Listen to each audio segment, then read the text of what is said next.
നമസ്കാരം. പ്രയാഗ്രാജിൽ നടന്ന മഹാകുംഭമേള സാമ്പത്തിക രംഗത്ത് വലിയ മുന്നേറ്റമാണ് ഉണ്ടാക്കിയതെന്ന് ഉത്തർപ്രദേശ് മുഖ്യമന്ത്രി യോഗി ആദിത്യനാഥ്.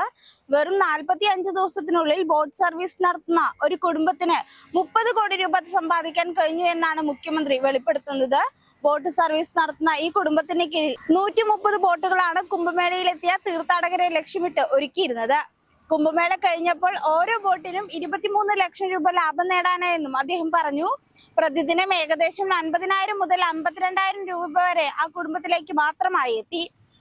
ചൊവ്വാഴ്ച നിയമസഭയിൽ 2025-26 വാർഷിക ബഡ്ജറ്റിനെ കുറിച്ചുള്ള ചർച്ചയിൽ പങ്കെടുത്തുകൊണ്ട് സംസാരിക്കുകയായിരുന്നു യോഗി ആദിത്യനാഥ് ഇക്കാര്യം പറഞ്ഞത്. 100-ലധികം രാജ്യങ്ങളിൽ നിന്നുള്ള ആളുകൾ പങ്കെടുത്ത മഹാകുംഭമേള ജാതി, പ്രദേശം, മതം എന്നിവയുടെ അതിർവരമ്പുകൾ മറികടന്ന് പാരമ്പര്യത്തിന്റെയും പുരോഗതിയുടെയും സമ്പൂർണ്ണ സംയോജനം ഉൾക്കൊള്ളുന്നതായിരുന്നുവെന്നും അദ്ദേഹം അഭിപ്രായപ്പെട്ടു. മഹാകുംഭമേളയിലെ വിവേചനമുണ്ടായെന്ന ആരോപണങ്ങൾ മുഖ്യമന്ത്രി തള്ളിക്കളഞ്ഞു. ഈ പരിപാടി എല്ലാവരെയും ഉൾക്കൊള്ളുന്നതും ആഗോളതലത്തിൽ ഉത്തർപ്രദേശ് സംസ്ഥാനത്തിന്റെ കഴിവുകൾ പ്രദർശിപ്പിക്കുന്നതായിരുന്നു. തെറ്റായ വിവരങ്ങൾ പ്രചരിപ്പിക്കാൻ പ്രതിപക്ഷം ശ്രമിച്ചിട്ടും ഭക്തരുടെ വിശ്വാസം അചഞ്ചലമായി തുടർന്നു. ഇത്തവണ കുംഭമേളയ്ക്കിടെ 60 കോടിയിലധികം ഭക്തരും സാധുക്കളും സംഗമത്തിൽ പുണ്യസ്നാനം നടത്തി മടങ്ങിയെന്നും അദ്ദേഹം ചൂണ്ടിക്കാട്ടി. പ്രതിപക്ഷത്തിന് മഹാകുംഭമേള സന്ദർശിക്കുന്ന ഭക്തർ ഒരു വോട്ട് ബാങ്ക് ആയിരുന്നു. എന്നാൽ ഞങ്ങൾക്കവർ നമ്മുടെ പൈതൃകത്തെയും വിശ്വാസത്തെയും പ്രതിനിധീകരിക്കുന്നവരായിരുന്നു.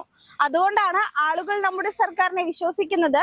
ഉത്തർപ്രദേശിന്റെ സമ്പദ് വ്യവസ്ഥയിൽ മഹാകുംഭമേളയുടെ മൊത്തം സംഭാവന 3.5 ലക്ഷം കോടിയാണെന്നും യോഗി ആദിത്യനാഥ് ചൂണ്ടിക്കാട്ടി.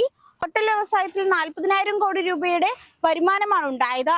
ഭക്ഷണത്തിൽ നിന്നും ദൈനംദിന അവശ്യ വസ്തുക്കൾ, ഗതാഗതം, മതപരമായ വഴിപാട്, സംഭാവന, ടോൾ, മറ്റ് സാമ്പത്തിക പ്രവർത്തനങ്ങൾ എന്നിങ്ങനെ കോടികളാണ് വരുമാനമെന്നും മുഖ്യമന്ത്രി സഭയിൽ പറഞ്ഞു.